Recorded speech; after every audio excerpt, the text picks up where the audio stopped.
जी बिस्मिल्लाहिर्रहमानिर्रहीम। तो दोस्तों बिस्मिल्लाह करते हैं। आज हम of our BFD class we'll start with some introductions और मैं आज आपसे डिस्कस करूँगा about this subject, about what are we going to cover, how are we going to cover, हमारी classes की, हमारे lectures की philosophy क्या होगी, what are the tool sets that you will get, how should you prepare, ये सारी मोटी मोटी बातें आज की हम ओरिएंटेशन क्लास में डिस्कस करेंगे इंशाअल्लाह। और whatever questions, comments you have, please feel free to put those comments in the chat box। यहाँ जो chat box है इसमें आप अपने comments जो भी questions हैं प्लीज़ लिख लीजिएगा and I'll continue to answer those। अच्छा जी, बिस्मिल्लाह करते हैं।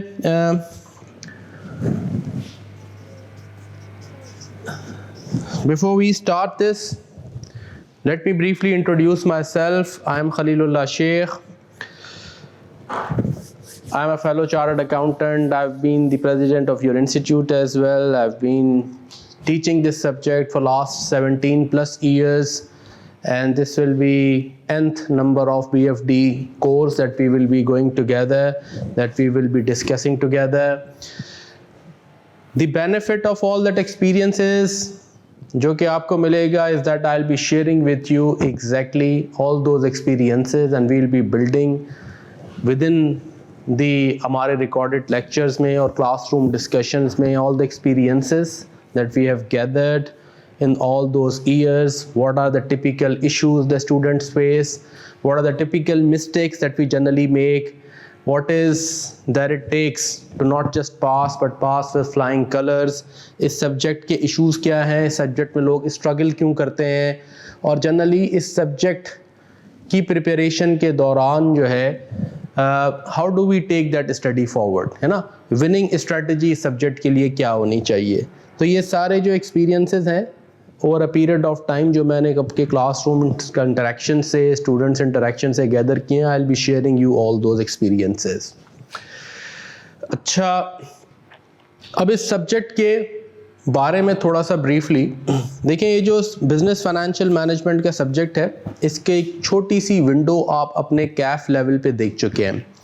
जब आपने कैफ में एनपीवी और बेसिक इन्वेस्टमेंट अप्रेजल की डिस्कशन देखी होगी, उसमें इस सब्जेक्ट की थोड़ी सी झलक आपको मिली होगी।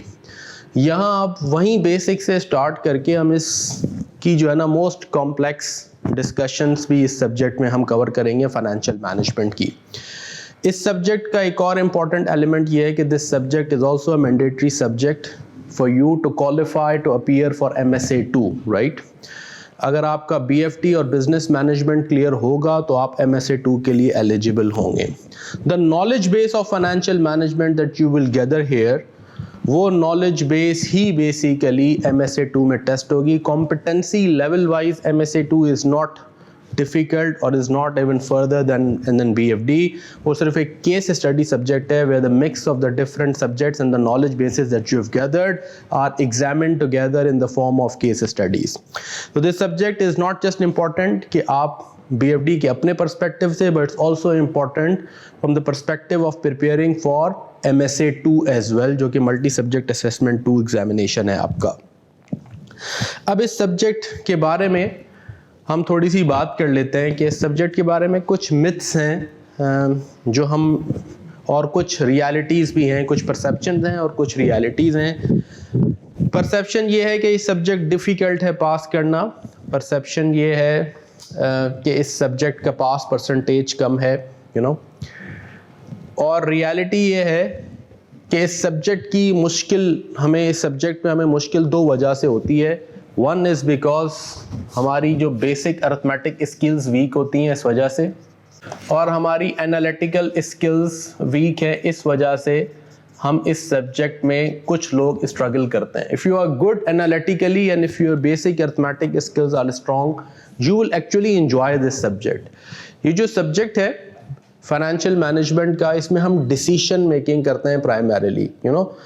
इसमें हम अप्लाई करते हैं नॉलेज को, which is very different from some other subjects where you have both knowledge and application. यहाँ predominantly it is the application of knowledge, you know. कि जब हम अर्थमेटिक की, स्टैटिस्टिक्स की, बिजनेस की बेसिक नॉलेज को गैदर करते हुए हम अप्लाई करते हुए उन्हें, वो नॉलेज बेस है हमारे पास, उस नॉलेज को हम अप्लाई करेंगे, एप्लीकेशन ऑफ नॉलेज के थ्रू हम डिसीजंस तक पहुंचेंगे।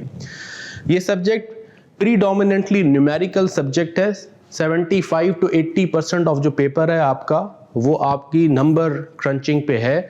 उसमें यानी आप का न्यूमेरिकल कंपोनेंट है और 20 मैक्सिमम 20 और कहीं 25% मार्क्स डिस्कशन के होते हैं, बट वो डिस्कशन भी is also about the scenario rather than telling you okay right an essay on MM theory. इस तरह का क्वेश्चन नहीं आएगा, बल्कि एमएम थ्योरी की प्रैक्टिकलिटीज़ पे आ जाएगा, एक पर्टिकुलर सिनेरियो में उसकी एप्लीकेशन की सिचुएशन आ जाएगी, कंपैरिजन ऑफ फ्यू थिंग्स आ जाएगा, you know. So it's more about analysis and scenario based discussion as well to also prepare you for MSA2, जो कि predominantly discussion oriented subject है, जहाँ analysis and discussion आपको present करना है और computational part वहाँ कम है। यहाँ computational part, numerical part 75-80% है syllabus का। इस past papers में आप देखेंगे तो आपके पेपर का 75 to 80% is computational part. So what it takes, अगर आपकी ये अर्थमेटिक स्किल्स अच्छी हैं, अगर आपकी एनालिटिकल स्किल्स अच्छी हैं, अगर आपकी कॉम्प्रिहेंशन स्किल्स जो यहाँ पे और डेवलप होंगी और एमएसए में ज़्यादा काम आएंगी, to understand a scenario and then solve that scenario, ये स्किल्स इस सब्जेक्ट के लिए एसेंशियल स्किल्स हैं। जनरली हम स्ट्रगल करते हैं बेसिक अर्थमेटिक में। मैं आपको ये बात बड़े वसूख से, इसी एक्सपीरियंस से, जो मैंने कहा 17-18 साल का एक्सपीरियंस है, जो जिस बेसिस पे मैं आपसे ये बात डिस्कस कर रहा हूँ कि, और मैं अक्सर ये करता हूँ कि आपको एग्ज़ाम कॉपीज़ में इस तरह की मिस्टेक्स भी नज़र आती हैं which kill you, you know, and you feel so, यूँ कहें कि डिस्टर्ब्ड, कि इतने इस तरह की मिस्टेक्स में when you feel and you find that students are losing easy marks। अब एक MM थ्योरी की आपकी एक इक्वेशन है और वो इक्वेशन कुछ इस स्टाइल से बनती है बेसिक उसमें ना। ये तो खैर अभी मैं MM थ्योरी का फॉर्मूला लिखूंगा तो हमें समझ में नहीं आएगा।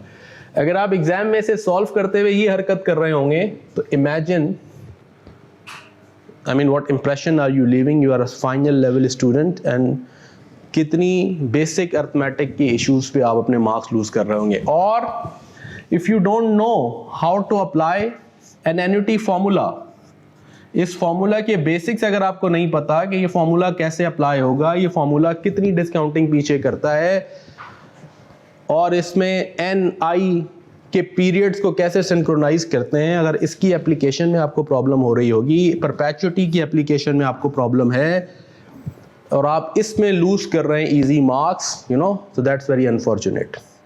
तो इसलिए मैं ये बात करता हूँ कि हाँ, अगर कोई कॉम्प्लेक्स पार्ट आ गया किसी क्वेश्चन में, कोई हैजिंग का क्वेश्चन है और उसमें कोई कॉम्प्लेक्स पार्ट आ गया और उसमें आपसे मिस्टेक हो गई, तो that's understandable, you know. The examiner also has a soft corner to such mistakes on difficult parts of the paper, but if you commit such easy mistakes, you know, और आप basics में, fundamentals में गड़बड़ करेंगे तो फिर बात जो है ना वो परेशान कुन हो जाती है।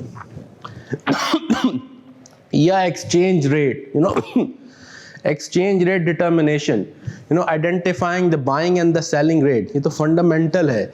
अब एक एक्सचेंज रेट है और अगर हम उसको सही एक्सचेंज रेट को अप्लाई नहीं कर पा रहे कि हमें कहाँ, लेट सपोज करें अगर हमें क्वेश्चन में ₹275 to 280 पर डॉलर का रेट है और हमें यही नहीं पता कि मुझे 275 कहाँ यूज़ करना है और 280 कहाँ यूज़ करना है और मैं इसमें मिस्टेक कर रहा हूँ, तो that's again a terrible mistake to be made. तो इसलिए हम बहुत एम्फेसाइज करते हैं इन बातों पे। और जब आप लेक्चर्स भी देखेंगे, अब हम ये भी डिस्कस करेंगे कि हमारी प्रिपरेशन मेथोलॉजी क्या होगी, लेक्चर्स आपको कैसे मिलेंगे और आप कैसे प्रिपेयर करेंगे, वीकली हमारा शेड्यूल क्या होगा, we'll discuss all that. But if you lose easy marks on these areas, मैं कह रहा हूँ ये बड़ा अनफॉर्चुनेट होता है। अब मैं एप्लीकेशन ऑफ नॉलेज की आपको एक छोटी सी एग्जांपल देता हूँ जो मैं हर इनिशियल पहली क्लास में डिस्कस करता हूँ, because that's one of the easiest example to share. Because अभी मैं अगर कोई फाइनेंशियल मैनेजमेंट से कोई एग्जांपल लेके शेयर करूँगा तो probably it will be difficult for people to comprehend. So let me start with N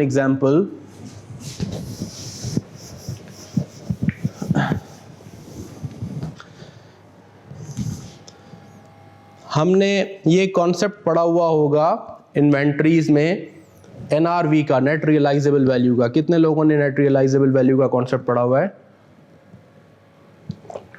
मुझे बताएं।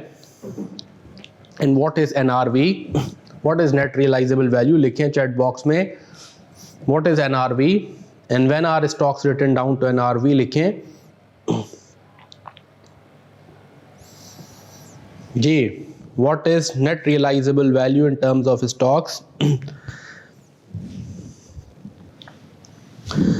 So yeah, how do you calculate NRV? NRV is estimated selling price minus estimated selling cost. Okay, and when our stocks written down to NRV, हमारी अगर finished goods हो तो हम कहते हैं stocks should be written down to NRV when stock should be written down to NRV when NRV is less than cost, right? अगर आपकी net realizable value, the value at which you will realize the inventory is less than cost and the cost is greater than NRV, then you should write down the stocks to NRV. Is that right?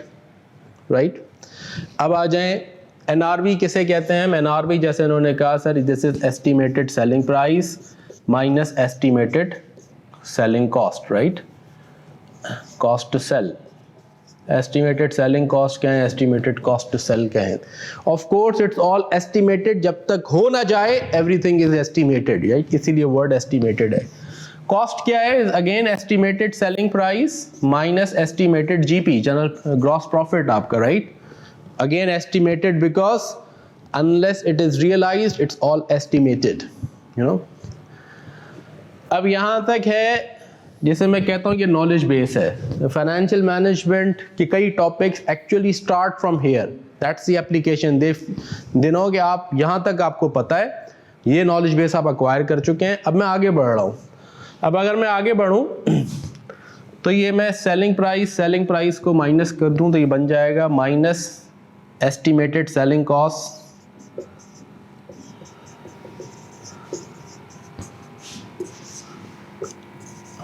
my estimated are less than minus estimated GP. Inequalities का एक fundamental rule ये है कि अगर इनकी sign change कर दें आप तो इनकी शक्ल चेंज हो जाती है। तो this would become estimated selling cost greater than estimated GP. Whenever your selling costs, estimated selling costs are greater than your GP, you know. For example, if the GP is negative, you know, so or your selling costs are greater than your GP, then your stocks would be written down to NRV, you know. तो अगर मैं किसी question में मुझे financial management में ये दिया जाए, अकाउंटिंग का क्वेश्चन होगा तो शायद यहाँ तक बात पूछेगा। फाइनेंशियल मैनेजमेंट का क्वेश्चन होगा तो आपको सेलिंग कॉस्ट और GP दे देगा एस्टिमेटेड और कहेगा अच्छा बताइए which stocks should be written down to NRV, you know. Now this is what I typically call, ये आपका नॉलेज का बैरियर है। इसके बाद, इस बैरियर के बाद है एप्लीकेशन। हम जनरली इस बैरियर पे स्टक अप होते हैं, you know, and that's what is required to break this barrier are your analytical skills, you know. Now stocks are written down to NRV when your selling costs are greater than your GP, you know, estimated of course because everything is estimated until it actually happens. It's all an estimate. So this is application of knowledge. अब मैं ये बात कह रहा हूँ, अब आप मुझे खुद ये अड़े आराम से असेस करके दे सकते हैं कि अगर आपको एग्जाम में फाइनेंशियल मैनेजमेंट के सेलिंग कॉस्ट और GP दे दिया जाए और कहा जाए कि NRV टेस्टिंग करें, तो a very vast majority would leave that question assuming कि there is something missing information. वो सेल्स का डेटा तो था नहीं तो हम कैसे अटेम्प्ट करें, और बाहर आके कमेंट्री हो रही होगी कि पता नहीं आई कि अब कैसा पेपर बनाता है और चीज़ें मिसिंग थी, इंफॉर्मेशन मिसिंग थी and all, you know. So this is what is important, application of knowledge. अच्छा, अब ये अचानक से एप्लीकेशन ऑफ नॉलेज और एनालिटिकल स्किल्स आपके अंदर इंस्टिल नहीं हो जाती. It requires practice, it requires effort, और यही सारी एफर्ट है जो पूरे रिकॉर्डेड लेक्चर्स के अंदर आपसे करवाई गई है और आपको एम्फेसाइज कराया गया है इसके बारे में. you know. So that's the sense of it. तो जो मैं बात कह रहा हूँ अर्थमेटिक स्किल्स, जैसे मैंने अभी कहा, एनालिटिकल स्किल्स, ये अब फॉर एग्जांपल आपने स्टैट्स में स्टैंडर्ड डेविएशन का फॉर्मूला पढ़ा होगा QT के अंदर, you know this standard deviation formula. अब ये फॉर्मूला आपने पढ़ा हुआ है, इस फॉर्मूले की एक्चुअली एप्लीकेशन आप यहां देखेंगे पोर्टफोलियो थ्योरी के अंदर। कैलकुलेशन भी होगी लेकिन असल केस के बाद टू एसेट्स का रिस्क कैसे है, स्टैंडर्ड डेविएशन कैसे रिस्क को क्वांटिफाई करती है, रिस्क एंड रिटर्न का रिलेशनशिप क्या है, तो the knowledge base is there. ये फॉर्मूला आप पहले पढ़ चुके हैं क्वांटिटेटिव टेक्निक्स में। इस फॉर्मूले की एप्लीकेशन फाइनेंशियल मैनेजमेंट पे है। जैसे ये एन्युटी, परपेचुटी के और ये बेसिक इक्वेशंस के अर्थमेटिक, यू नो, अलजेब्रा, ये सब आप पढ़ चुके हैं बचपन में। इनको यूज करते हुए हम सर्टेन डिसीजंस को अचीव करते हैं, सर्टेन डिसीजंस पे ड्राइव हम पहुंचते हैं। ऐसे ही अकाउंटिंग की, टैक्स की, यू नो, जब आप कैश फ्लोज बनाते हैं तो उसमें टैक्स की नॉलेज आएगी, उसमें बेसिक आपकी अकाउंटिंग की नॉलेज आ जाएगी कैश फ्लो स्टेटमेंट बनाते हुए। So we actually use the knowledge base that we have acquired in different subjects and actually उस नॉलेज बेस को यूज़ करते हुए, उन्हें अप्लाई करते हुए हम डिसीजंस तक पहुँचे हैं, चाहे वो इन्वेस्टमेंट डिसीजंस हों, चाहे फाइनेंसिंग डिसीजंस हों, चाहे वो हमारे हेजिंग के डिसीजंस हों, and so on and so fourth, right. So this is important. यहाँ तक कोई चीज़ नोट करनी है नोट करें, कोई चीज़ डिस्कस करनी है डिस्कस करें। मैंने दो बातों की बात की कि there are two basic skills that are essential for this subject. One are the basic arithmetic skills, the other are the analytical skills. और मैंने ये बात की कि क्यों, क्योंकि ये subject is application of knowledge oriented subject है, और application of knowledge के subject पे कमांड हासिल करने के लिए आपके पास इन दो skills, ये मैंडेटरी इसेंशियल स्किल्स हैं। अभी मैंने ये बात की है।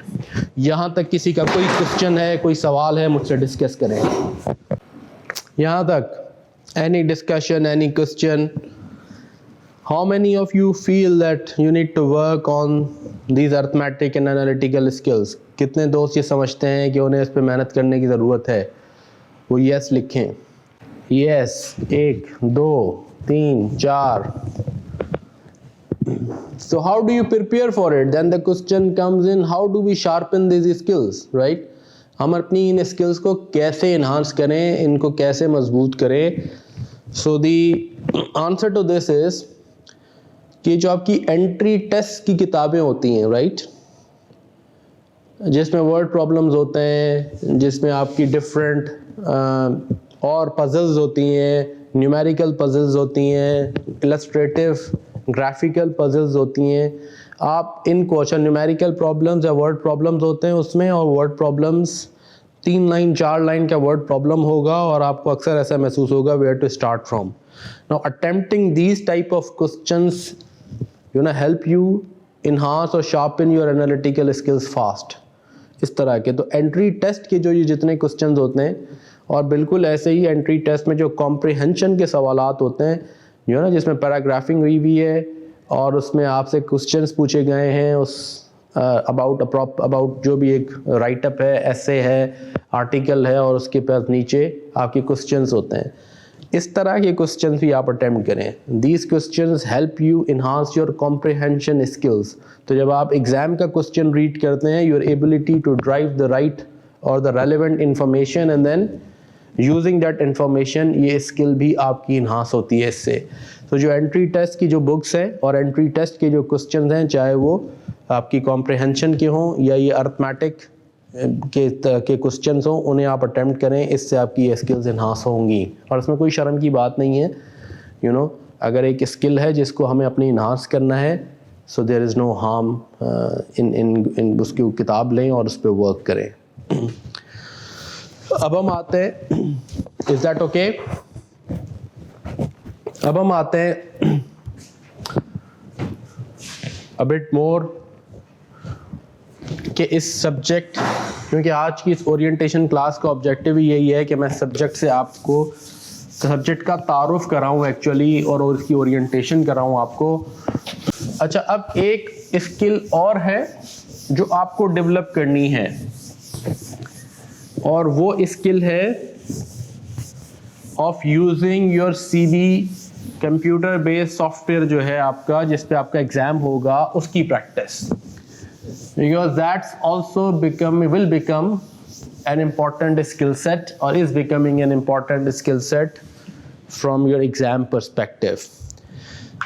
इसीलिए हमने कोशिश ये की कि जो अभी अटैम्प्ट हुई है उससे पहले वाली जो यानी जून की आपकी अटैम्प्ट थी, इस अटैम्प्ट को भी हम ऐसे करेंगे, वो आपके एक्चुअल सीबी सॉफ्टवेयर पे हमने ऐसे सॉल्व करके दिखाया है आपको कि when you will solve it आप कैसे सॉल्व करेंगे, क्योंकि जो आपका सॉफ्टवेयर है जिसे आप यूज़ करेंगे उसमें एक आपकी स्प्रेडशीट की विंडो है और ऊपर एक टेक्स्ट एडिटर है आपके पास, और आपने स्प्रेडशीट की विंडो में कैलकुलेशंस करनी है। ऐसे मैंने कहा 75-80% तो कैलकुलेशंस, अब आप कैलकुलेटर यूज़ करने के बजाय अब आपने स्प्रेडशीट यूज़ करनी है।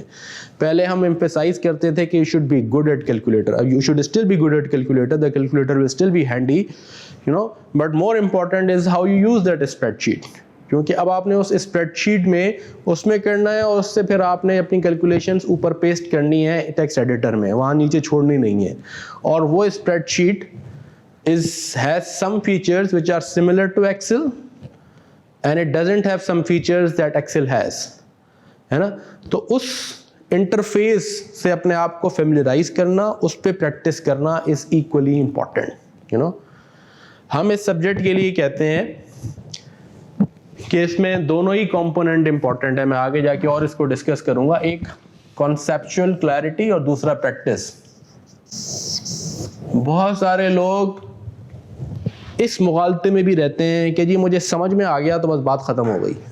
नो, समझ में आ जाना is essential component, is 50% of the job I would say, और दूसरा 50% your ability to do it and do it correctly and within the time limits, you know, that skill वो practice से आती है।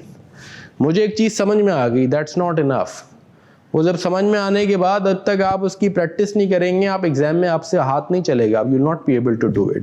अब ये जो प्रैक्टिस है, मैं ये बात कह रहा हूँ, ये प्रैक्टिस पहले हम, है ना, पहले चूंकि आपका रिटन एग्जामिनेशन था, आप अपने रजिस्टर में प्रैक्टिस करते थे। इसके लिए इंपॉर्टेंट है कि आप अपने आप को फेमिलियराइज करें विद कंप्यूटर बेस्ड जो आपका इंटरफेस है, जो आपका कंप्यूटर बेस्ड एग्जाम सॉफ्टवेयर है, क्योंकि आपके एग्जाम्स कंप्यूटर बेस्ड हो रहे हैं। इस सॉफ्टवेयर से, इस इंटरफेस से अपने आप को फेमिलियराइज करना, इसकी practice is also equally important, because exam आप इस सॉफ्टवेयर पे अटेम्प्ट कर रहे होंगे, तो इसके टेक्स्ट एडिटर, अब आप जैसे एक एग्जांपल दे रहा हूं मैं, आप स्प्रेडशीट के एडिटर में जब आप जो कैलकुलेशन करेंगे ना, तो जब आप ऊपर पेस्ट करते हैं सारी फॉर्मेटिंग खत्म हो जाती है। So there is no point in then spending time on formatting, you know, that's a common sense, या देन हाउ डू यू, और उसका थोड़ा इंटरफेस डिफरेंट है। वहाँ पे जैसे आपकी एक्सेल में बहुत सारे शॉर्टकट्स लग जाते हैं, वहाँ पे कुछ शॉर्टकट्स नहीं लगते, यू नो। सो इसलिए इम्पोर्टेंट है, और उसका एक इंटरफेस आपको गिवन भी है प्रैक्टिस करने के लिए। इसीलिए हमने जून का पेपर भी और अभी हम जो आपका लेटेस्ट दिसंबर का पेपर हुआ है उसे भी उसके सारे क्वेश्चन को सॉल्व करके, और हम कंप्यूटर बेस्ड सॉफ्टवेयर पे जो आपके जो सॉफ्टवेयर एक्चुअली है उसी पे जो है ना सॉल्व करके और उसकी वीडियोस आप तक शेयर करेंगे। तो दैट्स अनदर इम्पॉर्टेंट पॉइंट जो स्किल सेट की हम बात कर रहे थे कि हमारी अर्थमेटिक स्किल्स स्ट्रॉन्ग हो, हमारी एनालिटिकल स्किल्स स्ट्रॉन्ग हो, और हमारी अपने एग्जाम की सॉफ्टवेयर को यूज करने की जो स्किल्स हैं ये भी हमें चाहिए। These are also now, these skills are now essential skills। अब मैं आता हूं इस सब्जेक्ट के सिलेबस वाले पार्ट पे। स्किल सेट्स की हमने बात कर ली, जो कि बुनियादी स्किल्स हैं जिन पे हमने काम करना है। और भी जो चीज़ें आएंगी वो हम ओवर अ पीरियड आपको रिकॉर्डेड लेक्चर्स नहीं मिलेंगी, या जो हम वीकली वेबिनार्स करेंगे उसमें हम डिस्कस करते रहेंगे। अब हम आ जाते हैं सिलेबस ब्रेकअप पे कि इसके सिलेबस में है क्या, यू नो। और इस सिलेबस से पहले मैं इसके बेसिक आउटकम्स की बात करता हूँ, लर्निंग आउटकम्स जिन्हें हम कहते हैं, लर्निंग आउटकम्स के इस सब्जेक्ट को पढ़ के आप क्या करने के काबिल हो जाएंगे, या आपका जो इंस्टीट्यूट है वो क्या चीज़ें आपकी डेवलप, क्या डिसीजन मेकिंग स्किल्स आपकी डेवलप कराना चाहता है ये सब्जेक्ट की तैयारी करवा के आपको. So what are the learning outcomes once we have covered this subject. हम क्या करने के काबिल हो जाएंगे, यू नो. आजकल तो दुनिया में जो नर्सरी से लेके और जो है ना मास्टर्स तक के सिलेबस बनते हैं, तो सिलेबस डिज़ाइन होने से पहले लर्निंग आउटकम्स डिफाइन किए जाते हैं कि ये करके हम क्या करने के काबिल हो जाएंगे, what are the outcomes of this learning, you know. तो मुझसे अगर आप पूछें तो मोटा मोटा इस सब्जेक्ट के जो की लर्निंग आउटकम्स हैं उनमें एक है इन्वेस्टमेंट डिसीजन मेकिंग.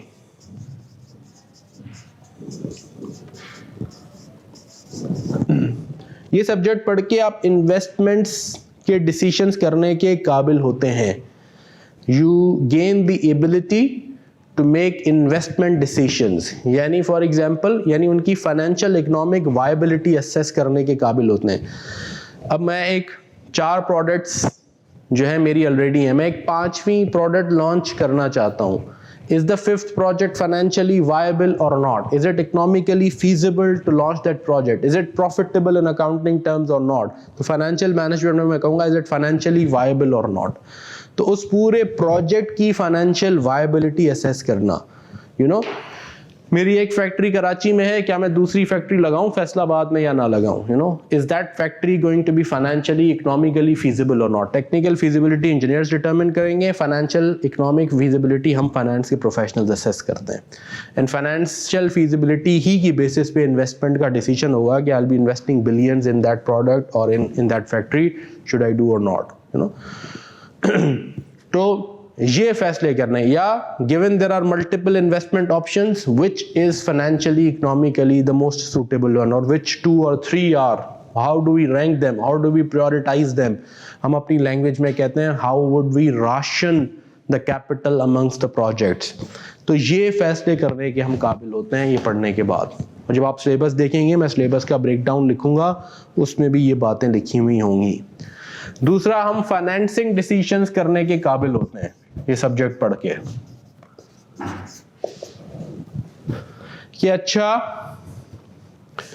अब मुझे एक इन्वेस्टमेंट करनी है, मैं इसे कैसे फाइनेंस करूं, how do I finance that investment, और how do I finance my company, how much of that should be equity, how much of that should be debt, है ना. Is it all, should be all equity a project? Should the project be all debt finance? Should be a mix of debt and equity? And what should be that mix? Should that be 40-60? Should that be 50-50? What is the cost of that capital? How, on किस benchmark पे मैं ये financing decision करूँगा? ये decisions करने के हम काबिल होते हैं जब हम ये subject पढ़ते हैं. subject हमें ये सिखाता है, you know, financing decisions. फिर तीसरा, ये subject हमें सिखाता है रिस्क मैनेजमेंट.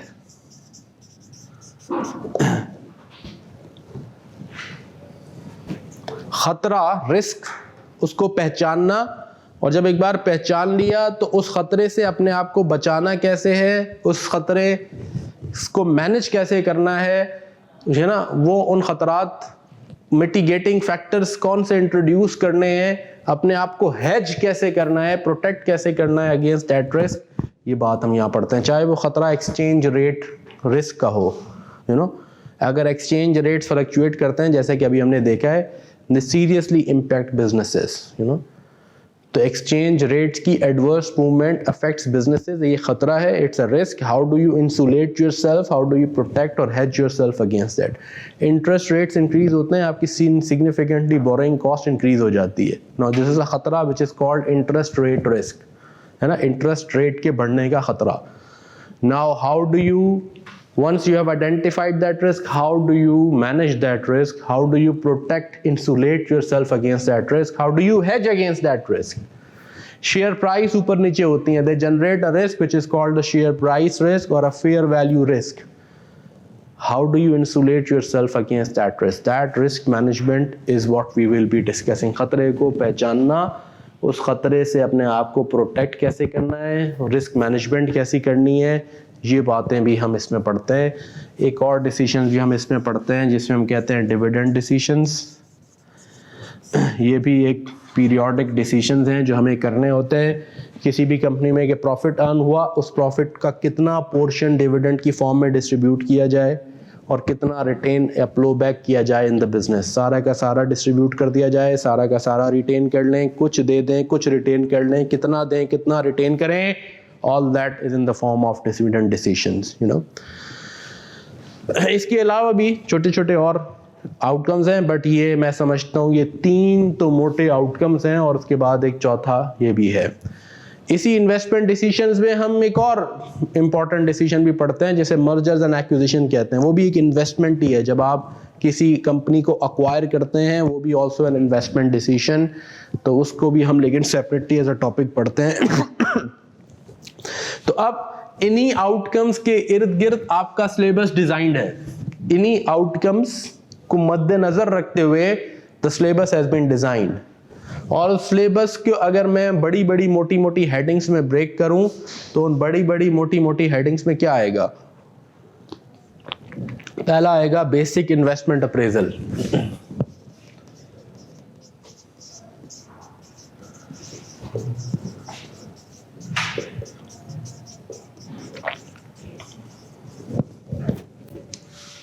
फिर दूसरा है एडवांस्ड इन्वेस्टमेंट अप्रेजल।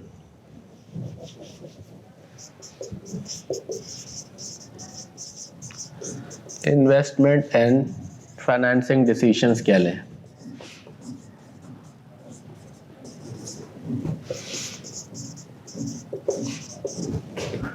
फिर इसके बाद है तीसरा शेयर वैल्यूएशन,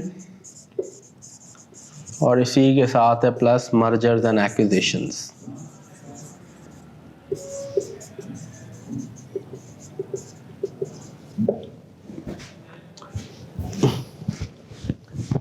ये तीनों इससे रिलेटेड है।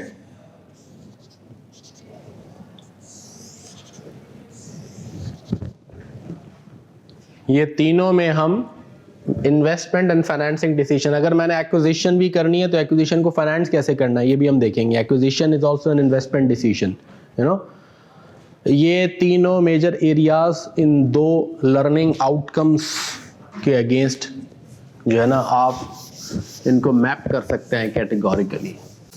फिर उसके बाद हम पढ़ते हैं फॉरेक्स एंड रिस्क हेजिंग।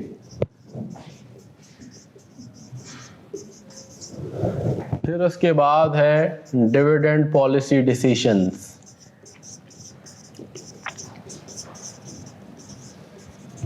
और फिर उसके बाद एक अदर्स का एरिया आता है, जिसमें वर्किंग कैपिटल मैनेजमेंट भी हम थोड़ी सी पढ़ते हैं, फोरकास्टिंग भी पढ़ते हैं,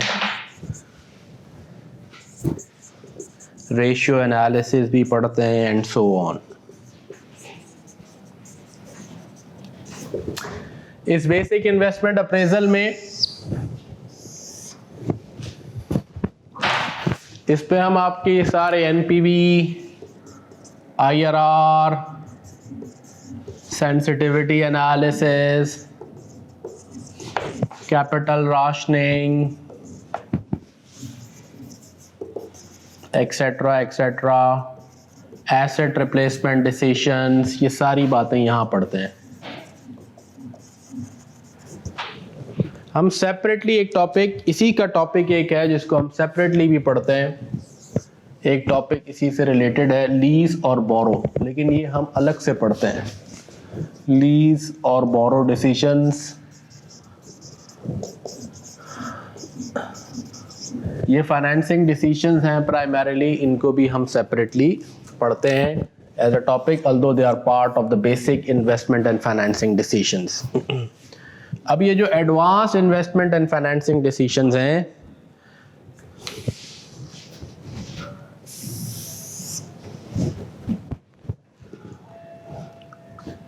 इसके अंदर हम ये सारा पढ़ते हैं, वैक, उसके बाद risk adjust, CAPM, MM theory, APV, etcetera etcetera, ये सारे कॉम्प्लेक्स टॉपिक्स हम इसके अंदर डिस्कस करते हैं। Share valuation and mergers and acquisition, ये नाम से ही जाहिर है, इसके अंदर हम वैल्यूएशन टेक्निक्स, M&A टेक्निक्स, ये सारी बातें पढ़ते हैं। बेटा ये ब्लू मार्कर सही वाले ले आए एक तो जी। देन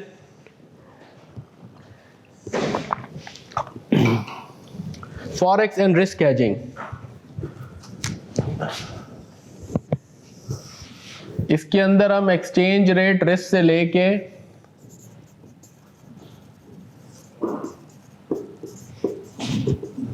फॉरेक्स के बेसिक्स, एक्सचेंज रेट रिस्क, उसके बाद हम ये सारी फॉरवर्ड कॉन्ट्रैक्ट्स, आपके सारे hedging modes, money market hedge,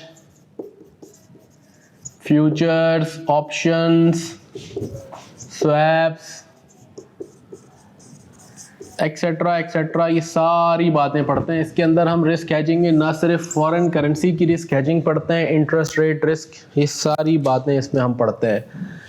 फिर डिविडेंड पॉलिसी डिसीजन, नाम से ही जाहिर है। अदर्स में मैंने आपको बता दिया, working capital management, reforecasting, ratio analysis, ये वो सारी चीज़ें जो आपने पढ़ी हुई हैं।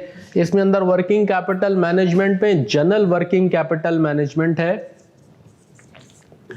स्पेसिफिकली जो डेटर्स, इन्वेंट्री, उसकी चीज़ें, वो चीज़ें इसमें नहीं है। This general working capital management इसके अंदर कवर्ड है हमारी, राइट। सो पहले ये सिलेबस अभी दोबारा रैशनलाइज हुआ है, एक आध अटेम्प्ट पहले मैनेजमेंट अकाउंटिंग का काफ़ी पोर्शन था जो यहाँ से निकाल दिया गया है अब। तो कुछ पास्ट पेपर जब आप देखेंगे तो उसमें आप मैनेजमेंट अकाउंटिंग के डिटेल्स क्वेश्चन देखेंगे, तो डोंट गेट वरिड, वो पोर्शन आपके सिलेबस से निकल गया है। इसके अंदर आप यूँ समझिए किसी ज़माने में मैनेजमेंट अकाउंटिंग का अच्छा खासा सिलेबस इसमें डाल दिया गया था, वेरिएंस एनालिसिस, ट्रांसफ़र प्राइसिंग और जनाब बजटिंग पूरी की पूरी, और जो है उसमें उसकी अपनी भी डिसीजन मेकिंग जो है वो थी, और लीनियर प्रोग्रामिंग। लीनियर प्रोग्रामिंग कुछ हद तक यहाँ है, लेकिन वो के सेंसिटिविटी में वो हम पढ़ेंगे। वर्किंग कैपिटल मैनेजमेंट भी बहुत डिटेल में थी, individual components, inventory, EOQ, debtors, factoring, ये सब चीज़ें थी। अब वो सब चीज़ें नहीं है, लेकिन जनरल वर्किंग कैपिटल मैनेजमेंट के ओवरऑल वर्किंग कैपिटल को मैनेज कैसे किया जाता है, वर्किंग कैपिटल मैनेजमेंट के जनरल क्वेश्चंस जो हैं वो अभी भी आ सकते हैं और आते हैं, और वो हम डिस्कस भी करेंगे। सो दिस इज इफेक्टिवली दी जो है वो आपके पूरे सिलेबस का एक ओवरव्यू है। इसमें जो 3 एरियाज है ना, this 1 basic investment appraisal, this 2 advance investment appraisal, this 3 forex and risk hedging, ये है आपका इसेंस, ये है, this is the essence of your syllabus. इसी पे हम सबसे ज़्यादा टाइम भी स्पेंड करते हैं और यही टाइम कंज्यूमिंग भी हैं। यही वो टॉपिक्स हैं जिन पे आपको हर पेपर में एक एक क्वेश्चन ज़रूर मिलेगा। ये तीनों टॉपिक आप ऐड करें तो आपका 70-75% पेपर बनता मिनिमम है इसमें से। और फिर मोस्टली शेयर वैल्यूएशन और मर्जर एंड एक्विजिशन से कुछ एरिया आपका पूछा जाता है। डिविडेंड पॉलिसी का एरिया कभी एग्जामिन होता है, कभी नहीं होता। अदर्स में से कभी आएगा नहीं आएगा। लेकिन ये जो 4 एरियाज हो गए, 3 तो डेफिनेटली इन्वेस्टमेंट अप्रेजल में से 1 से 2 क्वेश्चन भी आ सकते हैं। एडवांस में से भी ऐसा होता है, एक या 2 क्वेश्चन, एक तो मिनिमम है, 2 क्वेश्चन भी आ जाते हैं। शेयर वैल्यूएशन एंड एमएनए में से एटलीस्ट 1 क्वेश्चन, एक एरिया छोटा मोटा या शेयर वैल्यूएशन का या एमएनए का एग्जामिन होता है। कभी कभी नहीं भी होता, लेकिन मोस्ट ऑफ द टाइम होता है। और डिविडेंड पॉलिसी और ये जो बाकी एरियाज हैं ये कभी एग्जामिन होंगे या नहीं होंगे। लीज और बोरो को मैं इसी का हिस्सा ही कहूँगा, लेकिन लीज और बोरो को अगर आप सेपरेटली देखेंगे तो आप कह सकते हैं कि कभी इससे एग्जामिन होगा, कभी नहीं होता। लेकिन ये जो एरियाज़ हैं 1, 2, 3 ये आपके सिलेबस के कोर एरियाज़ हैं। They all also will also spend a lot of time. Actually हमारा मेजॉरिटी ऑफ द टाइम इन्हीं एरियाज़ में गुजरेगा और यही most important and examinable areas भी हैं। यहाँ तक किसी को कोई भी सवाल है, कोई चीज़ डिस्कस करनी है, please feel free. You can type your question or you can open up the mic and ask the question as well. तो हमने अभी तक ये बातें पढ़ी हैं कि इस सब्जेक्ट को अच्छे तरीके से पढ़ने, एंजॉय करने और इसमें जो है वो कमांड हासिल करने के लिए कुछ तो बेसिक स्किल सेट्स हैं जो हमें डेवलप करनी है, अरिथमेटिक, एनालिटिकल स्किल्स।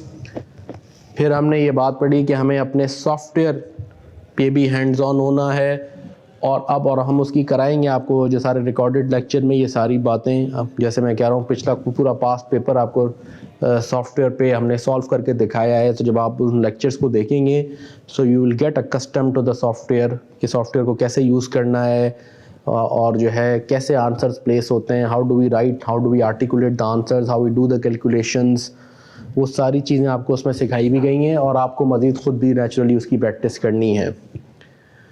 और अब हमने बात की कि इस सब्जेक्ट में हम कवर क्या करते हैं, इसके आउटकम्स क्या हैं और इसका सिलेबस ब्रेकअप क्या है। अदनान साहब कह रहे हैं कि मिसिंग हैं काफ़ी चीज़ें हैंड आउट में। अदनान, आपने the portion of management accounting which has been left out is not important for us. बेटा मैनेजमेंट अकाउंटिंग का वो सिलेबस अब ख़त्म ही हो गया, आपके सिलेबस से ही पोर्शन निकल गया है। तो जो चीज़ आपके सिलेबस से निकल गई है उसे आप पढ़ना चाहें तो अपनी नॉलेज बेस के लिए पढ़ लें, लेकिन from an exam perspective that's not relevant. दूसरा जो आप कह रहे हैं, क्या आपने, अच्छा हाँ, जब आप इनरोल होते हैं सब्जेक्ट के लिए तो हम आपको रिकमेंड करते हैं कि ये 4 बुक्स हैं एक्चुअली, ये ज़रूर आप ले लें। You know, these are the handout books. इसमें एक बेसिक इन्वेस्टमेंट अप्रेजल पे है, एक एडवांस इन्वेस्टमेंट अप्रेजल, एक फॉरेक्स एंड रिस्क हेजिंग और एक अदर्स में बाकी सारे आपको एरियाज़ मिलेंगे। तो आप ज़रूर जो है ना ये चारों ले लें। और एक 5वीं आपको जब एक किट मिलती है जो कि एग्ज़ाम के सॉल्यूशन वो हैं, फार्मूलाज हैं ना, रिवीजन किट है। So you get for all the 5 booklets. बाकी अगर कोई चीज़ आपको जो आप रिकॉर्डेड लेक्चर्स के साथ हमने हैंडआउट्स अटैच भी किए हुए हैं, कोई चीज़ आपको मिसिंग मिलती है, so approach the administration team या let me know and we will provide that. जी वालेकुम सलाम Abdul Ahad. Adnan, I hope it answers your questions. तो मैनेजमेंट अकाउंटिंग के जो पुराने पास्ट पेपर में आपको कुछ क्वेश्चंस नज़र आ रहे होंगे, उन क्वेश्चंस को आप छोड़ दें, बल्कि हमने पिछले 5 से 6 अटैम्प्ट के पूरे पेपर्स आपको एक एक पेपर बाय पेपर सॉल्व करके बताए हैं। और उसमें फिर आपको ये बताया भी है कि कब से 2-3 अटैम्प्ट पहले से फिर हमने आपको ये बताना शुरू किया है कि अब ये वाला हिस्सा रेलिवेंट नहीं है आपके लिए, क्योंकि अब ये सिलेबस से निकल चुका है आपका मैनेजमेंट अकाउंटिंग का portion. Yes, the new software, exam software पे वीडियो नहीं बल्कि हमारे पूरे पिछला जून 2023 का पूरा आपका जो पास्ट पेपर है वो हमने सॉफ्टवेयर पे आपको सॉल्व करके दिखाया है। आपके एग्ज़ाम सॉफ्टवेयर पे ही सॉल्व किया है हमने, वो उसकी पूरी वीडियोज़ हैं क्वेश्चन बाय क्वेश्चन, वो अभी हम आपसे शेयर कर लेंगे इन द ग्रुप, राइट? तो जस्ट गो थ्रू दैट। जी अदनान। अस्सलाम वालेकुम सर। वालेकुम सलाम। सर उम्मीद है आप खैरियत से होंगे। जी अल्हम्दुलिल्लाह, आप भी खैरियत से हैं? जी अल्लाह का शुक्र है। Yes my friend. सर मेरा सवाल ये था कि मैंने ये कोर्स को स्टार्ट किया है दिसंबर 2023 वाले जो हमने आईडी में दिया है, ठीक है। तो उसमें मुझे सारे जो ऐसे क्वेश्चन मिले जिसमें आप जहाँ से क्वेश्चन पढ़ रहे होते हैं तो उसमें इंफॉर्मेशन अलग होती है, और जब जो मेरे पास हैंड आउट होता है, यानी ये जो किताबें हैं ये मेरे पास हार्ड में अवेलेबल है लेकिन पिछले अटेम्प्ट से, तो उसमें मैंने ये देखा कि उसमें वो इंफॉर्मेशन मिसिंग है। मैं आपको ग्रुप में वो पास्ट पेपर जहाँ पे मिसिंग है वो मैं ग्रुप में भी डालूंगा। एक्चुअली मैं ग्रुप में डाल भी चुका हूँ सर। और दूसरी बात ये है कि मैंने ये नोटिस किया है कि वर्किंग कैपिटल का एक लेक्चर मैं देख रहा था जहाँ पे आप वर्किंग कैपिटल चेंजेस समझा रहे थे जी, तो वो सर कटा हुआ है, पूरा वो कटा हुआ है, और मैंने वो ग्रुप में भी डाला हुआ है कि ये जो है ये कटा हुआ है, उसको मुझे समझ नहीं आई। ठीक है, मैंने कहा कि हम उसको अपडेट करेंगे सर। अच्छा, कुछ लास्ट टाइम ना ये है कि मैं अच्छा लास्ट टाइम क्या हुआ है कि हमने आपकी सीक्वेंसिंग को और इम्प्रूव करके कुछ रीग्रुपिंग की थी, ठीक है। आई एम नॉट श्योर आपने वो एक्सेस देखी है, और अगर जो भी आपके हैंडआउट्स आपको लगता है कहीं मिसिंग है और या कहीं सही से टैब नहीं है तो वो फिर आप हाईलाइट कर दीजिएगा, वो हम आपको बता देंगे। लॉट ऑफ स्टूडेंट्स जिन्होंने शायद जून 2023 देखा था, दिसंबर 2023 में हमने और सीक्वेंसिंग को और इम्प्रूव किया है, ग्रुपिंग को इम्प्रूव किया है, सीक्वेंसिंग को, लेबलिंग इम्प्रूव की है for you to enable you to understand the lectures कि कौन सा लेक्चर्स कहाँ से कैसे स्टार्ट करना है, कहाँ पे ख़त्म हुआ है, ये सारी चीज़ें, और कुछ कट किए हैं लेक्चर्स के, एक लेक्चर्स को दूसरे के साथ रिकनेक्ट किया है ताकि आपको बेहतर समझ में आए। तो वो हम आपको रिवाइज सीक्वेंस की एक्सपो दे देंगे। क्या कहते हैं, एडमिन टीम से आप कह लें, आप उनकी एक्सेस ले लें, और जहां आपको प्रॉब्लम हो रही हो और जहां आप समझते हैं कुछ लेक्चर कटे हुए हैं तो वो आइडेंटिफाई कर दें और उसको भी हम देख लेंगे इंशाल्लाह। डोंट।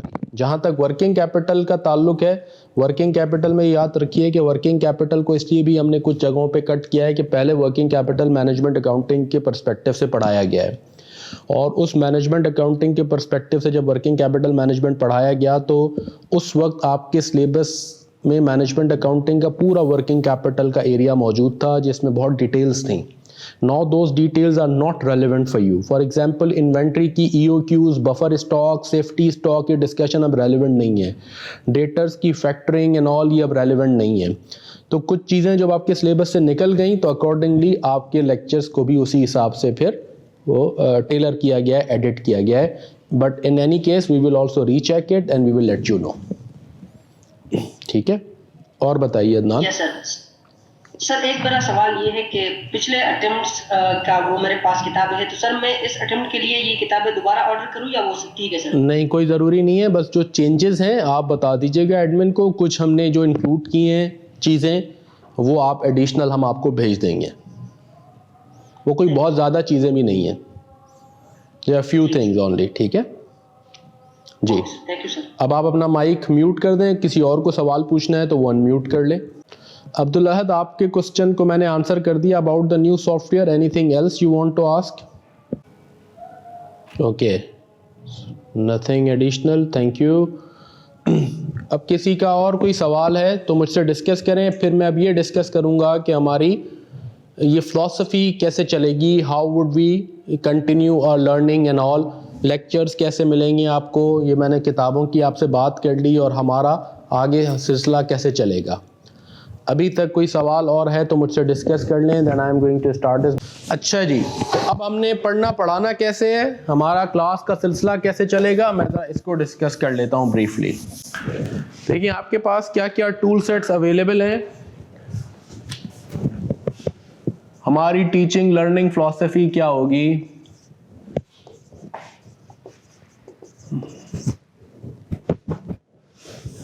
आपके पास एक रिकॉर्डेड लेक्चर्स मौजूद हैं सब्जेक्ट के सारे, आपको उनकी एक्सेस दे दी जाएगी, है ना। और वो रिकॉर्डेड लेक्चर्स में पूरे सब्जेक्ट को, पूरे एक एक टॉपिक को डिटेल में, बेसिकली क्लासरूम लेक्चर्स ही हैं, उन क्लासरूम लेक्चर्स की HD रिकॉर्डिंग है और वो आपके पास अवेलेबल है, जो आपको दे दी जाएगी। पीरियोडिकली हम लेक्चर्स अपलोड करते जाएंगे, आपको वो एक्सेस होगी, आप वो देखते जाएंगे। पहले हम ये डिस्कस कर रहे हैं आपके पास क्या क्या टूल सेट्स अवेलेबल हैं, फिर हम ये बात करते हैं कि आपने अपनी लर्निंग फिलॉसफी कैसे मैनेज करना है इसको, मेरी रिकमेंडेशंस क्या हैं उसके हवाले से। इसके अलावा हम आपके पास ये बुकलेट्स हैं आपके पास हैंडआउट्स की, और प्लस आपके पास रिवीजन किट है एक, प्लस आपके पास अपनी स्टडी टेक्स्ट है, प्लस आपके पास रिवीजन किट है जिसके अंदर प्रैक्टिस क्वेश्चंस भी हैं और दूसरे क्वेश्चंस भी हैं। फिर आपके पास अदर प्रैक्टिस किट्स हैं जो कि आप यूज़ कर सकते हैं, राइट। फिर उसके बाद ये तो आपके पास मटेरियल हो गया, इसका भी हम जिक्र कर रहे हैं। अदर प्रैक्टिस किट्स कौन कौन सी पॉसिबल हैं जो आपको यूज़ करनी चाहिए। रिकॉर्डेड लेक्चर्स, ये मटेरियल हमने आपको दे दिया। उसके बाद आपके पास पास्ट पेपर्स हैं पूरे, को मेरा ख्याल है अब तो 5 से 6 अटेम्प्ट्स के पूरे पास पेपर। देख, तो हमने इन रिकॉर्डेड लेक्चर्स के अंदर ही बहुत सारी प्रैक्टिस है, कॉन्सेप्ट्स हैं, प्रैक्टिस है, सारी डिटेल्स में है। इसमें भी हमने पास पेपर्स काफ़ी सारे कराए गए हैं, लेकिन इसके अलावा एज फुल पेपर्स 5 या 6 अटेम्प्ट्स के पेपर्स हमने, मुझे एग्जैक्ट याद नहीं, एटलीस्ट 5 या 6 हो गई होंगी। उसके पूरे के पूरे पेपर्स, पेपर बाय पेपर हमने पूरे सॉल्व किए हैं, और उनके लेक्चर्स, इनकी सबकी आपके पास रिकॉर्डिंग्स मौजूद हैं, जिनमें से एक अभी हमने CBE कंप्यूटर बेस्ड सॉफ्टवेयर पे किया है जिसका मैं जिक्र कर रहा था, और अभी दिसंबर का भी अभी हम करके अपलोड कर देंगे। फिर उसके बाद हम क्या करेंगे, हम वीकली वेबिनार्स भी करेंगे। हमारे वेबिनार जनरली संडेज को होते हैं, हम संडेज के दिन हम अपने वीकली वेबिनार्स करेंगे, और वो वेबिनार्स बेसिकली क्या होंगे, वो एक डिस्कशन और Q&A सेशंस होंगे। इसमें मेरा प्राइमरी ऑब्जेक्टिव ये होगा कि मैं एक टॉपिक का आपको सिर्फ एक ब्रीफ ओवरव्यू दे दूं। The objective is not to compensate for those lectures और not is not a replica और substitute of the recorded lectures. उसमें सारे टॉपिक्स डिटेल में हैं, सिर्फ यहाँ का ऑब्जेक्टिव ये है कि टॉपिक का ओवरव्यू दिया और अब आपके जो क्वेश्चंस हैं उनको हम डिस्कस करें। You know, that's the important part. So these webinars actually give you a window कि आपने लेक्चर्स देखे, आपने प्रैक्टिस की, और उसके बाद अब आपके जहन में सवाल जवाब हैं तो उन सवाल जवाब का आपको आंसर मिल जाए। So this is the key objective of these webinars. So they provide you a window of कि आपके पास आप आएँ, उसमें अपने क्वेश्चंस पूछें, अनआंसर्ड क्वेश्चंस आपके आंसर्स हो जाएं, ताकि आपकी प्रिपरेशन अपनी पेस से चलती रहे। आपने क्या क्या करना है एज ए स्टूडेंट, रेगुलर आपने रेगुलरली व्यू करना है और अपने लेक्चर्स को बिल्कुल ऐसे ही जैसे आप क्लास अटेंड करते, क्लास अटेंडेंस की तरह ही आपने लेक्चर्स को देखना है। देखिए, जहां ये ऑनलाइन एजुकेशन या recorded lectures are a great blessing कि आप अपने टाइम पे अपने बायोलॉजिकल क्लॉक के हिसाब से उन्हें अटेम्प्ट करें, वहाँ ये एक डिसएडवांटेजियस पोजीशन में भी आपको डालते हैं, क्योंकि as humans we become complacent, you know. इसका एक फ़ायदा तो ये आपका कम्यूटिंग टाइम सेव हो गया, आपने ऑनलाइन लेक्चर्स, रिकॉर्डेड लेक्चर्स अपने टाइम के हिसाब से देखे, एक बार नहीं समझ में आया 3 बार आपने रिपीट कर लिए, यू नो। पहले तो ये प्रॉब्लम होती थी, क्लास मिस हो गई तो how do we make up for that class, you no.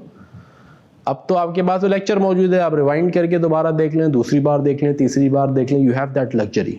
लेकिन उसके लिए आपको लॉट ऑफ डिसिप्लिन चाहिए। What is required is a lot of self discipline, क्योंकि हमारे यहाँ डिस्टॉर्शंस और डिस्ट्रैक्शंस बहुत हैं। मोबाइल पड़ा हुआ है साथ में, घर में बैठे हुए हैं, तो अटेंशन स्पेन कम हो जाता है हमारा। ये चीज़ आपने इंश्योर करनी है। आपने मोबाइल बंद किया, 2 घंटे जैसे 3 घंटे क्लास में आके बैठते थे, ऐसे आपने लेक्चर देखा। This is the key to your success. यही छोटी सी बात है, मैं अक्सर जिक्र करूंगा, आप लेक्चर से भी सुनेंगे, small things big impact. Now this is a small thing to say, but it's really a big impactful thing and it's difficult to implement. That's what differentiates a high performing student from a low performing student. इसमें potential का issue नहीं होता, इसमें actually self discipline is और focus का ज़्यादा impact होता है। तो आपने वो लेक्चर्स टाइम पे देखने हैं। Do not put off till tomorrow what you can do today. अच्छा, छुट्टियां होंगी तब देखूंगा, उसके बाद फिर लोग करते क्या हैं, आखिर में भी आप ग्रुप में देखेंगे ऐसे बेसिक्स क्वेश्चंस बच्चे पूछते हैं। तो मैं कहता हूँ बेटा ये तो रिकॉर्डेड लेक्चर में है, वो मोस्ट प्रॉब्ली जल्दी में वो लेक्चर मिस कर देते हैं, या 1.52 की स्पीड से लेक्चर देखा तो आधा समझ में आया, आधा नहीं आया, आखिर में जल्दी में ये काम होता है। होना तो ये चाहिए रिकॉर्डेड लेक्चर की वजह से कि आपको लेक्चर्स पहले मिल गए, आप पहले सारा वो कोर्स जल्दी कंप्लीट कर लें टाइम पे। फिजिकल क्लासेस में तो कोर्स की कंप्लीशन चैलेंज होता था, आपके लिए कम्यूटिंग का चैलेंज होता था। अब तो वो चैलेंजेस ख़त्म हो गए। अब तो लेट सपोज करें आपको हमने मार्च के एंड तक, मार्च के मिड तक, मार्च के एंड तक सारे लेक्चर्स दे दिए, ठीक है ना। तो अब तो आपके पास कोई इशू ही नहीं है। अब आप अपने टाइम से, अपने पेस से उन्हें पढ़ें, स्टडी करें। लेकिन क्या है कि वो डिसिप्लिन नहीं है, फोकस नहीं होता, हम टाइम वेस्ट करते हैं और एंड में जाके प्रेशर होता है। तो ये इसीलिए मैं इस पर इतना एम्फेसाइज कर रहा हूँ, इतनी देर बोल रहा हूँ कि दिस इज द की, सेल्फ डिसिप्लिन। तीसरा, इसमें एक और प्रॉब्लम भी होता है, वो ये कि जब आप लेक्चर्स क्लास में जब आप आते हैं ना, तो एक तो आप by virtue of being in the class you are forced to be discipline. Mobile बंद है, आपकी अटेंशन है, आपने वो लेक्चर 3 घंटे का फोकस तरीके से अटेंड कर लिया। फिर ना सिर्फ अटेंड किया, उसमें जो प्रैक्टिस हो रही है ना, वो भी आपने सब कर रहे हैं, तो आप भी कर रहे हैं। You also assess your self, how do you perform against other. अब आप घर पे बैठे हुए हैं, क्लास हमने कहा, इसमें बहुत सारी जगह आप देखेंगे ये कैलकुलेशन के सब्जेक्ट में ये चैलेंज है रिकॉर्डेड लेक्चर्स में। मैंने कहा जी ये क्वेश्चन है, आप इसे सॉल्व करें। आप मेरी बात उसमें लेक्चर में सुनेंगे, मैं कहूँगा अच्छा पॉज करें वीडियो को, खुद से सॉल्व करें, फिर सॉल्यूशन देखें। लेकिन लोग ये नहीं करते, खुद से आप प्रैक्टिस करते ही नहीं। क्लास में तो हमने 15 मिनट दे दिए कि भाई सॉल्व करो, मैं खड़ा हूँ, तो you are force to solve it, you are force to do that practice. अब घर पे बैठे हुए आपने प्रैक्टिस की नहीं, आपने फौरन आगे बटन दबाया प्ले का, आगे देख लिया सर ने ऐसे सॉल्व किया, अच्छा ठीक किया, मुझे समझ में आ गया। But unless you do it yourself you would not be able to do in the examination। जो मैंने अभी बात की थी पहले, concept is 50%, practice is another 50%। so ये वो चैलेंज है जो रिकॉर्डेड लेक्चर्स में हम फील करते हैं कि जिसकी वजह से परफॉर्मेंस इंप्रूव होने के बजाय इस ऑनलाइन रिकॉर्डेड लेक्चर्स में वो परफॉर्मेंस इंप्रूव नहीं हो पा रही, बिकॉज वो सेल्फ डिसिप्लिन हम अचीव नहीं कर पा रहे। तो ये इंपॉर्टेंट बात है, self discipline, practice and focus. जब आप ये देख रहे हो और प्रैक्टिस करें। आखिरी बात, रेगुलरली वेबिनार्स अटेंड करें।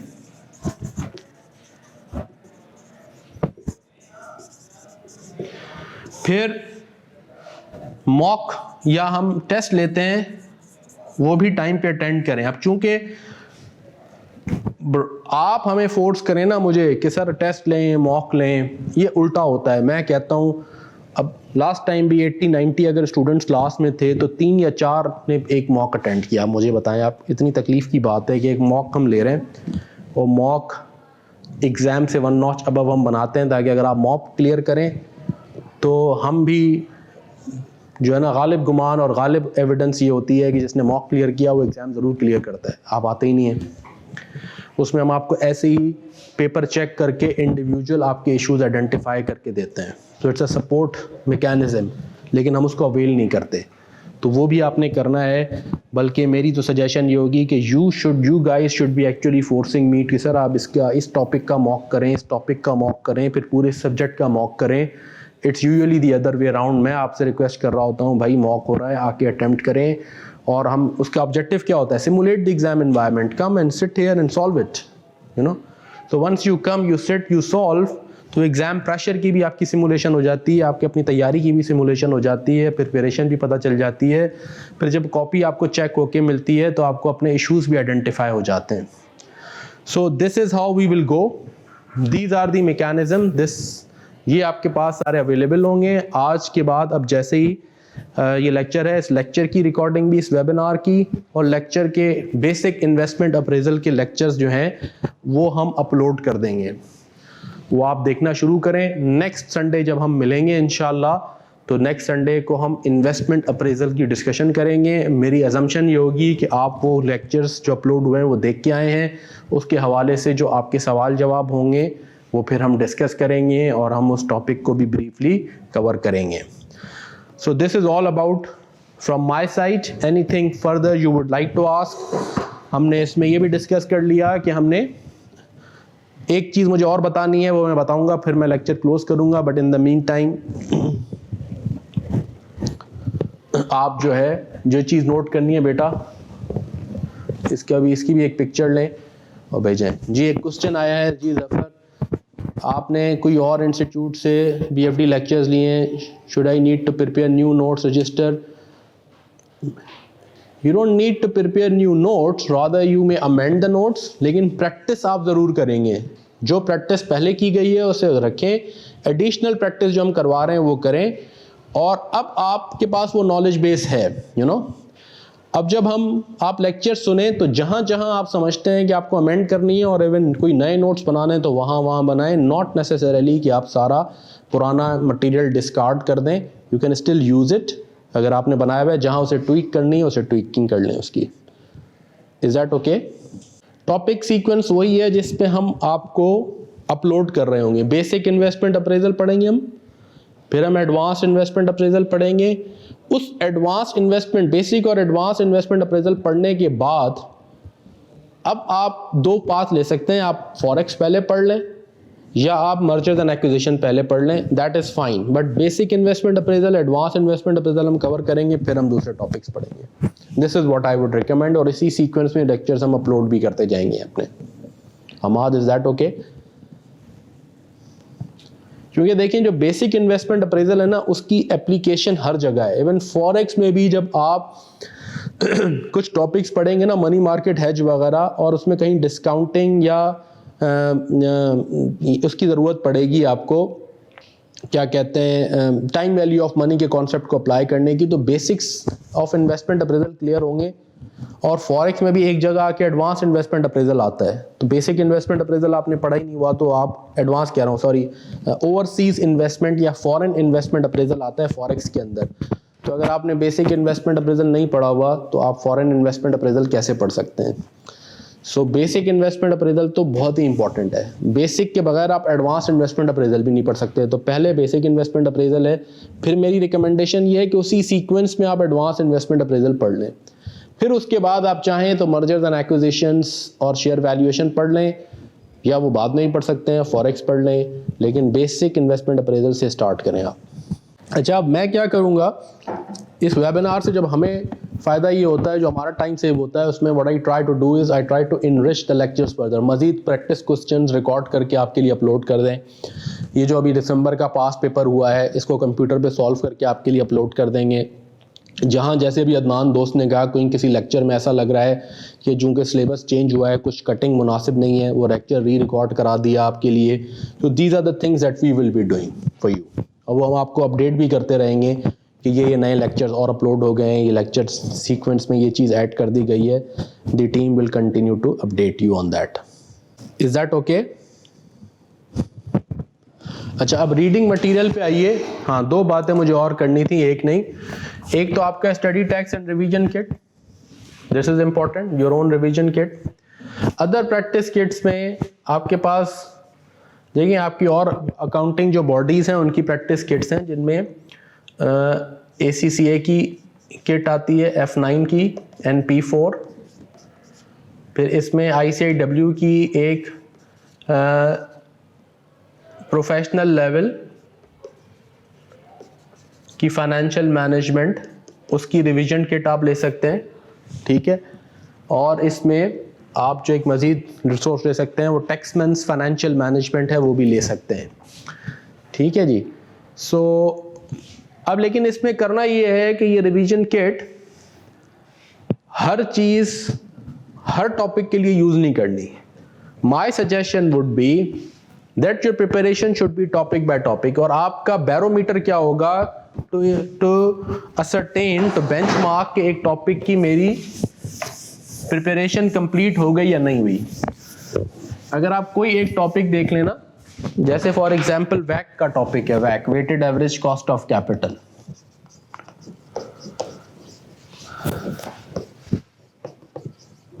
जिसे हम कहते हैं वैक, राइट। अब आपने इसके लेक्चर्स देख लिए सारे, आपने इसके सारे लेक्चर्स देख लिए, आपने सारी इसकी जो प्रैक्टिस, हमने कुछ क्लास में प्रैक्टिस कराई, कुछ होमवर्क प्रैक्टिस, वो सारी आपने कर ली। अब आपको चाहिए कि अब आप पास पेपर्स में जाएं, अपने पास पेपर्स में, और उसमें चेक करें कि आपकी प्रिपरेशन लेवल क्या है। अगर आप पास पेपर्स को एनालाइज करेंगे ना, और पास पेपर्स में एटलीस्ट मैं कहता हूँ 8 years to 10 years, which means 16 to 20 attempts, ये बेसिक होनी चाहिए आपकी जो पास पेपर्स की कवरेज। इसमें कुछ बहुत इजी और कुछ वेरी डिफिकल्ट को छोड़ दें। 10% of the questions generally would be very difficult, 5 to 10% would be very easy।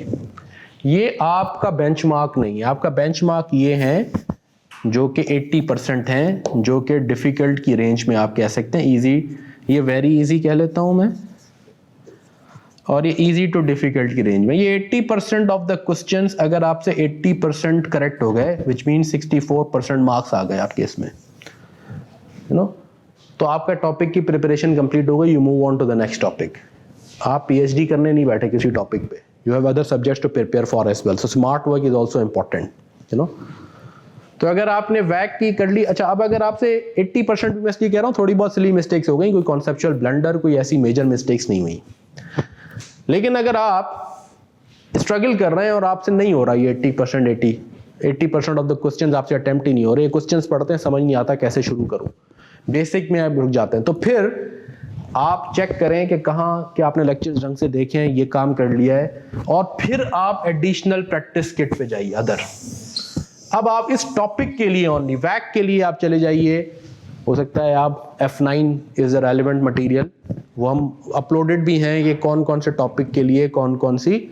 Generally F9 is good for वैक। इवन ICW की प्रोफेशनल स्टेज एप्लीकेशन लेवल की किताब है, रिवीजन किट है, वो अगर आप ले लें तो उसके अंदर भी वैक के अच्छे क्वेश्चंस हैं। फिर आपने एडिशनल क्वेश्चंस वहाँ से उस टॉपिक के किए।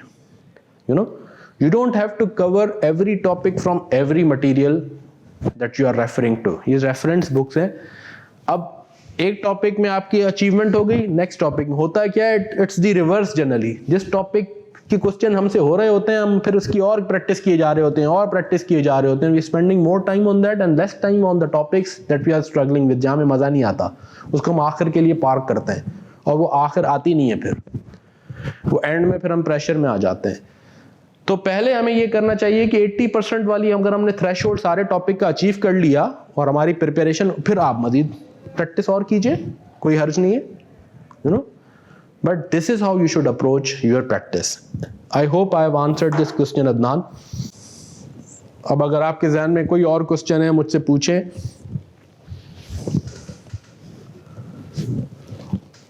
सर मेरा एक सवाल ये है कि बताइए। अक्सर आप जब क्लास में सब जब आप होमवर्क देते हैं तो आप ये कहते हैं कि जी ये तो सवाल आपके होमवर्क के हो गए, तो सर आप उसमें बता देंगे कि ये कौन सा सवाल है। तो सर उसमें अगर हम कंफ्यूज रहते हैं कि जी सर ने होमवर्क, हमारे पास विकल्प है लेकिन हमें पता नहीं होता कि सर ने होमवर्क कौन सा सवाल दिए, तो अगर आप इस क्वेश्चन को समझना। अच्छा, जो क्वेश्चन हमने क्लास में सॉल्व नहीं किए ना टिपिकली, और वो आपकी इसके अंदर मौजूद हैं बुक में, वो समझिए होमवर्क क्वेश्चन है। एक बेसिक बात तो ये हो गई, किसी भी टॉपिक का हर वो क्वेश्चन जो क्लास में डिस्कस नहीं हुआ और इसमें है तो उसका साथ में सॉल्यूशन भी डेफिनेटली है, वो आपका प्रैक्टिस है, वो होमवर्क है। इसके अलावा किसी टॉपिक में आपको कोई कन्फ्यूजन हो तो फिर आप स्पेसिफिकली भी मुझसे पूछ लें। अगर उस लेक्चर रिकॉर्डिंग में क्वेश्चन का नाम नहीं आया तो आप मुझसे पूछ लें, मैं आपको ग्रुप में बता दूंगा। देखिए वो जो व्हाट्सएप ग्रुप है ना, that's also for you, for your facilitation. उसमें आपने ग्रुप में क्वेश्चन डाल दिया, मैं कोशिश करता हूँ विद इन 24 आवर्स आपको उस पर रिस्पॉन्ड कर दूँ। और फिर हम वीकली वेबिनार तो करेंगे ही, उस वीकली वेबिनार में आप मुझसे मज़ीद डिस्कस भी कर लें। Is that okay? राइट।